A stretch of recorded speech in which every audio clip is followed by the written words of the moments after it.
Apollo के चांद पर उतरने के बाद जो सबूत मिले उनसे चांद के बारे में एक और विवाद हल करने में मदद मिली कि चांद पर स्विस चीज की तरह क्रेटर कैसे बने। क्या चांद की क्रेटरों से भरी सतह उसके ज्वालामुखी इतिहास की यादगार थी या फिर यह हमारे सौर मंडल के भीतर होने वाले टकरावों का सबूत थी। 70 के दशक के मध्य से वैज्ञानिकों ने यह माना कि चांद का जन्म पृथ्वी से किसी दूसरे ग्रह के टकराने से हुआ, पर क्या उसकी जानी पहचानी सतह इस बात का और भी पक्का सबूत है कि हमारे सौर मंडल में चीजें एक दूसरे से अक्सर टकराती रहती हैं।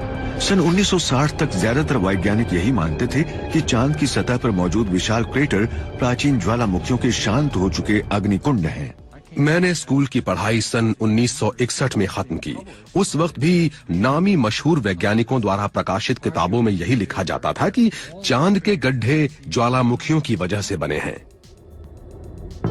जीन शूमेकर उन ग्रह भूवैज्ञानिकों में से एक थे जिन्हें विश्वास था कि चांद लाखों मीटियोराइट प्रहारों का शिकार हुआ है।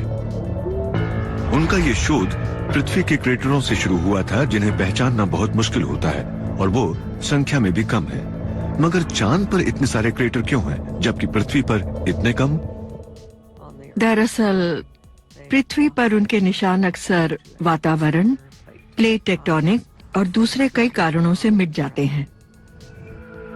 शूमेकर के अध्ययन से ये बात साबित हो गई कि प्रहार से बनने वाले क्रेटरों के खास गुण होते हैं। ये सारे गुण रेत में गोली दागने से भी सामने आते हैं। सबसे पहले एक किनारा या सिरा होता है, साथ ही एक इजेक्टर ब्लैंकेट नाम की चीज होती है जो मिटियोर के टकराने पर मलबे की बहुत बड़ी बौछार बनकर गड्ढे के आसपास चादर की तरह बिछ जाती है।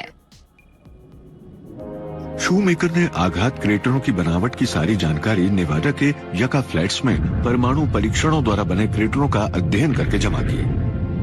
उनके इस अध्ययन के बाद मानो पृथ्वी के छिपे हुए आघात क्रेटर अचानक दिखाई देने लगे। पृथ्वी के क्रेटरों की बनावट को समझने के बाद शूमेकर ने अपोलो के चांद पर उतरने की घटना की मदद ली। उन्होंने अपोलो के अंतरिक्ष यात्रियों को वहां से ऐसे नमूने लाने का प्रशिक्षण दिया जो उनके सिद्धांत को परख सके। उन्होंने उन्हें हथौड़े लेकर पृथ्वी पर घूमने और यहाँ का भूविज्ञान समझने में मदद की ताकि चांद पर उतरने के बाद वो भूवैज्ञानिकों की तरह सोच सकें। अपोलो के अंतरिक्ष यात्री वाकई वो सबूत लाने में सफल रहे जिससे शूमेकर जैसे वैज्ञानिक ये साबित कर सके कि चांद पर मौजूद क्रेटर प्रहार के कारण बने हैं, ज्वालामुखी की वजह से नहीं। अपोलो के अंतरिक्ष यात्रियों का मानना है कि चंद्रमा पर पड़ी चट्टानों से ये बात सिद्ध होती है जो बहुत प्राचीन काल की हैं। वे हमसे पहले से कुछ कहती आ रही हैं। 1960 और 70 के दशकों में नासा अभियानों द्वारा चांद से लिए गए नमूने चांद के क्रेटरों को बहुत ही प्राचीन काल के एक खास दौर का बताते हैं।